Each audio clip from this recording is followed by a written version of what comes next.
Ready. Play.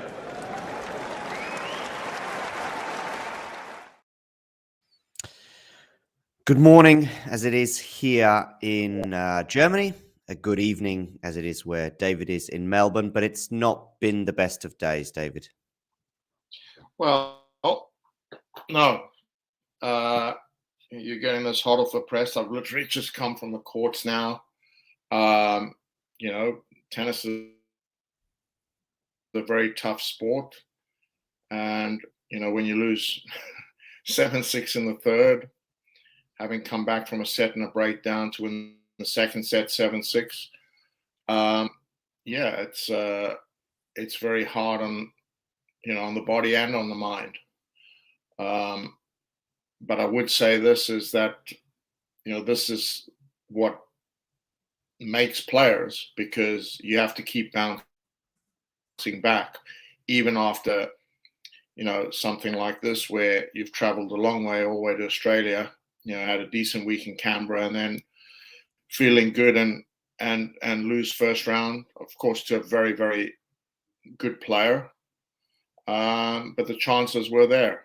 And unfortunately, he was unable to take the right chances to win the match. There was one point in particular, 1-1 in the third set, where he had a break point and a second serve and good string on the ball. And, he even said after the shot, "What am I doing?" And he missed the backhand return wide. And really that should have just gone deep middle and, in the point. And the guy ended up holding there. So it was, it was a tough battle, but he still got up a break. And then, to be fair, the guy played an amazing game to break him back.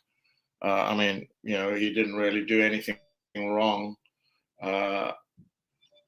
Gomez just went for it and made a couple of monster forehands and, clean winner return. And at 30-40, Liam played a great point. And the guy had a very sort of gunky volley, but wrong-footed Liam, and Liam slipped and lost his footing, so couldn't make the pass. But anyway, so, there's small margins. And I'm sure, that, it's in matches like this, no one really deserves to lose or win. It's just a tough contest. But like I said to Liam after match, we're January. Let's judge the year at the end of the year. There's still a lot of tennis to be played. It's not like a bad level. It's a high level match, and you ended up on the losing end of it. And you can learn a couple of small things from it. But the biggest thing is to go forward and still be optimistic about the year, because you lose 7-6 in the third, 10-7 in the breaker. And even the last point, the guy hit an overhead, which I thought for sure he kind of choked it, and I thought for sure was out. But it must have just literally, it's Hawkeye. So must have just got the back edge of the back line. That goes out, you're still in the match, So there's very, very small margins, and you've got to be able to bounce back. And I think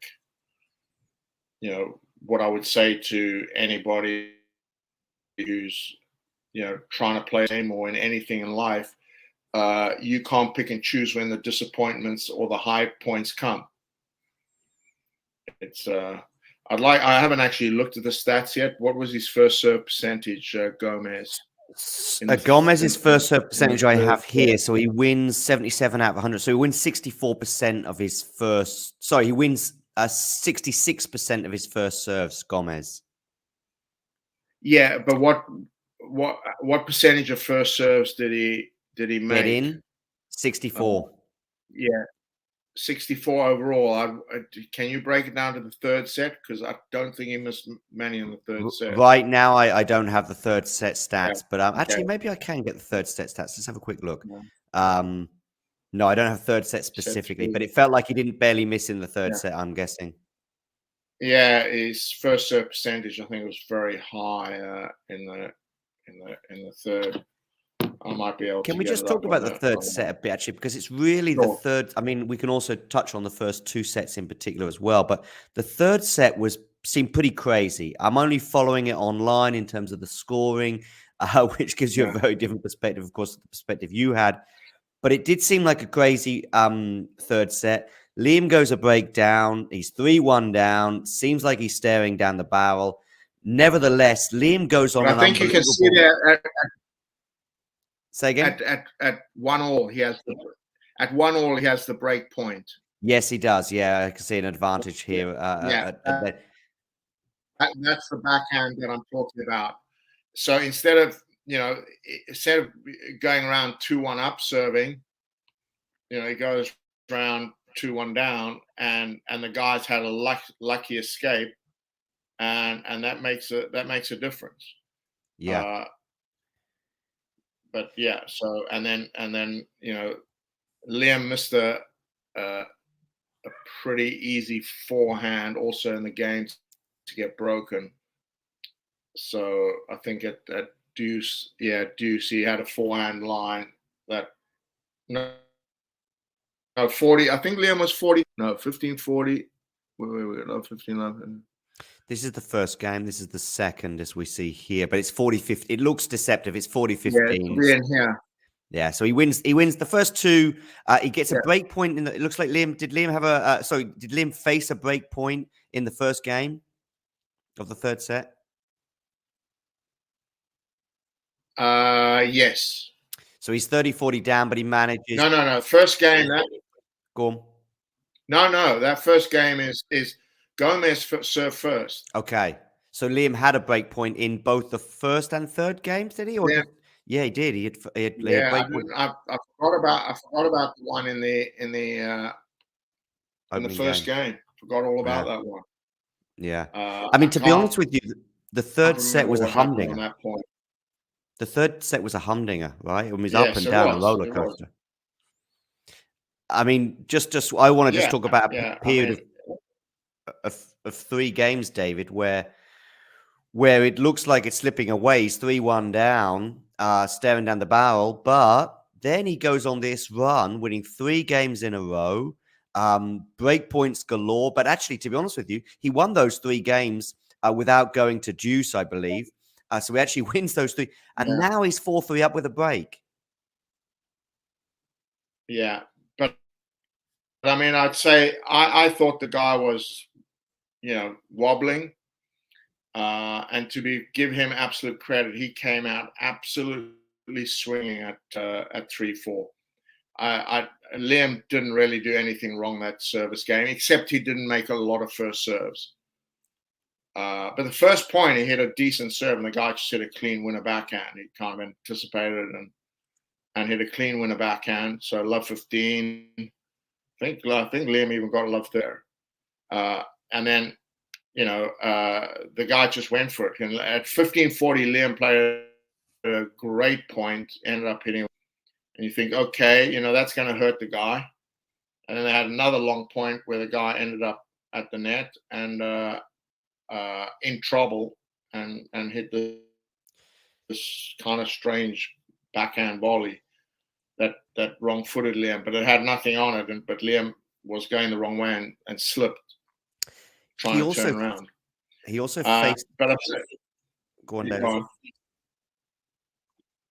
Yeah. So I think that was a tough moment. I think if he had served well that game and gone 5-3, it was done. But he didn't serve that well that game. And then credit to Gomez, who really came out saying, I think he just thought, I'm gonna lose this on my racket, and just went after it and made enough to break. Yeah. Because Liam didn't play a bad game. Yeah. Liam saved a match point as well. Yeah. And you're thinking, wow, that's clutch. And then he gets to the tie break. And tell us about the tie break. I think the defining moment early in the tiebreaker. So Liam broke him first, and then second point, played a great point, had an overhead, and it was a tough overhead, but he didn't go after it, and he kind of pushed it a bit and pushed it wide. And I'd say he needed to have been braver on that point, because Two Love, I mean, he played a really good point. Two Love is very different, so I think, did Liam then go 3-1 down? Yeah, he did. He was 3-1 down. He was pretty much So after that, pretty much always behind in the tiebreak until 7-all. Did he get back to 7-all at one point? Yeah, for 7-all. Yeah. I have a feeling that Liam double faulted at 7-all.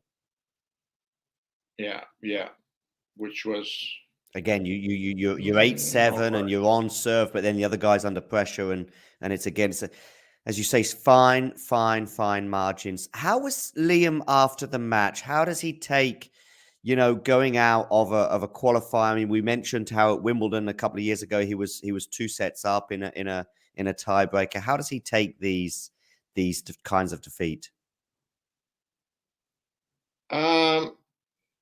I mean, the first 45 minutes after a loss like this is really difficult. And I'd say this one was one of the low moments in our time together.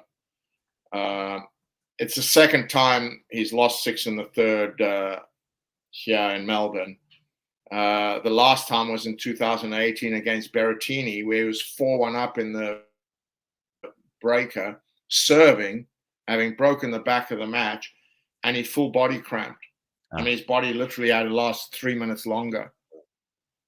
And just couldn't. The problem is the cramp hit his hand, and he couldn't hold the racket.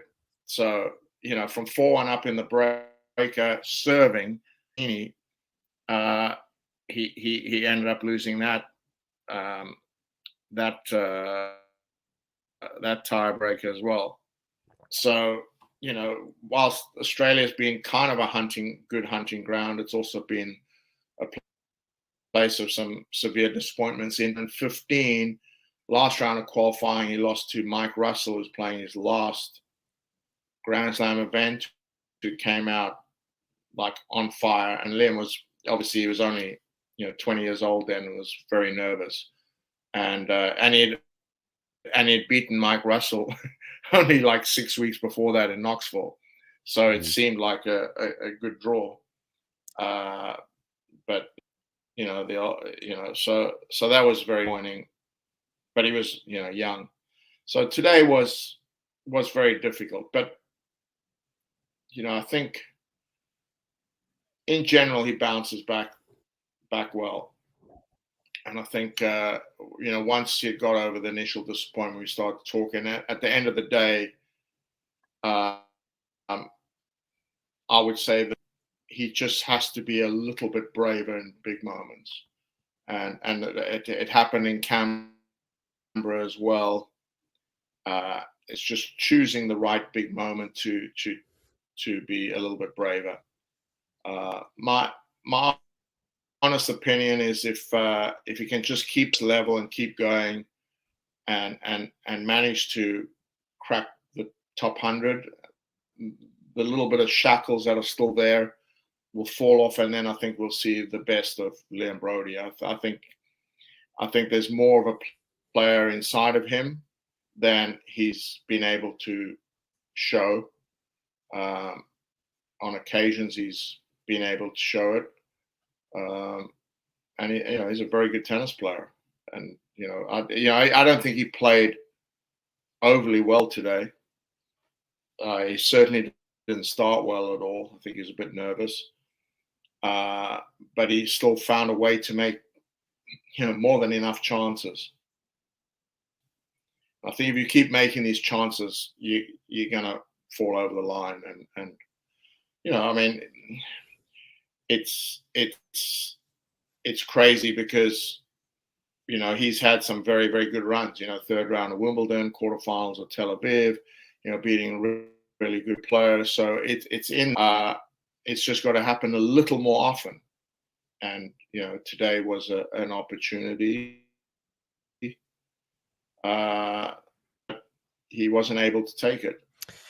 But I think you can't keep putting yourself in that position and not have something go for you, because last year he qualified here, and I think he was 5-2 down in the third set against Safulan last year. Yeah. In the last round, and found a way to come back and win that match. So yeah.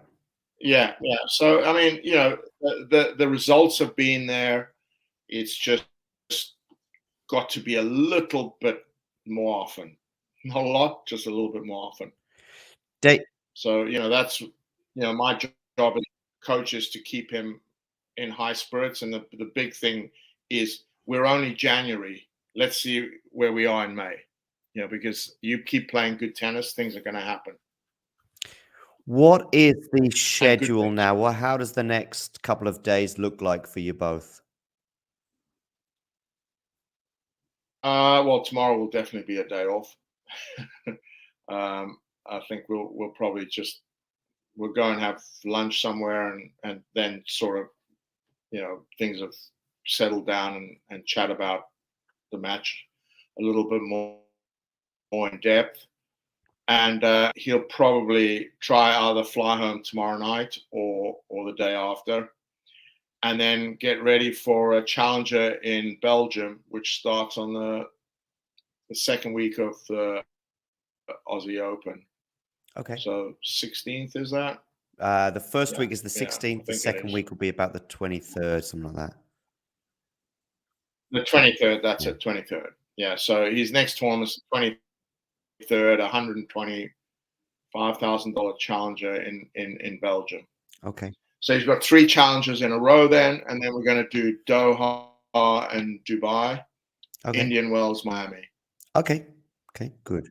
So there's a lot to play for. It's just hard to come all the way to Australia and lose first qualifying. I mean, it's it's one of the toughest trips to have if you don't come here and do well. But that's how the cookie crumbles. Are you staying on in Australia, David? Yes, I've just been actually voted onto the ATP coaches committee. Yeah, and our first meeting is on Saturday, so I'm going to stay through till probably and then fly back. Through till when? Sorry. Through till Sunday. Okay. So you stay till Sunday, and so what is this ATP coaches committee? I've got this coaches. Well, I don't really know in depth yet. I'll find out on Saturday. But basically, I got nominated by a couple of my peers, and I didn't do any canvassing or anything. So you get there's 3 coaches that go onto the ATP committee, and I think 8 of us nominated or something, and I didn't even canvass. I never thought I had a shot in hell. But I got an email through to say you've been voted onto the coaches committee. So I'm one of 3. Danny Valverde, who's Dimitrov's, and Claudia Pistolesi, who's been on the committee for many 10 years now. Okay, and then you. So and Danny's been on for years. So I'm the new boy. Okay, and then you fly back the following day. You said, yeah. Probably, yeah. I need to look at these days changing flights. Is even business you still have to pay a fare change, and so I got to see what the costs are. Yeah. So I might even stay on a touch longer if it's a ridiculous amount to change the flight. Will Liam get straight back on the practice court? What does he do for the sort of next 10 days before his challenger in Belgium? Well, I mean, I've certainly said to him, just do work and repair, and take the time off. But Monday start again, and I'd say he'll do a week at NTC see with his physical trainer and hit some balls. And I'll probably go down towards the end of the week and help get him ready. I'm not going to go and do Belgium Okay. because I've got this huge stint right afterwards. Because I'm going to do Koblenz, Vilnius, Doha, Dubai, Indian Wells, Miami. And in between Indian Wells and Miami, there's a challenger in Phoenix. So if you don't make the second week of Indian Wells, you play Okay. Phoenix. So it's a really long run for me. So Yeah. I'll let him and Callum, his brother, do Belgium. Yeah, fair enough. David, it's been a tough day. Obviously, it's one of the toughest on tour. You go all that way, and you go out in the first round of qualifying. As we touched on yesterday, it's kind of made a lot worse just because of the journey. But thank you for joining us today, and make sure you check out David's podcast as well for the Nuggets. It'll be in the description below this show as well. So, but listen, just a tough day, but thanks for taking the time out to do this today, David. No, it's a pleasure. And if you want to catch up later in the week about I think that the other players in the Open, we can. That would be great, David. If I'll give you a day or two to let things settle with Liam tomorrow, and then see where we are. But it would be great to catch up with you before your big rendezvous on Saturday. Brilliant. Thanks very much. Thanks, David. Bye-bye. Cheers. Bye.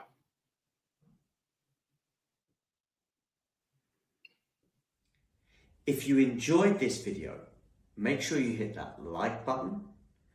Don't forget to subscribe and click that notification bell so you don't miss out on all things tennis.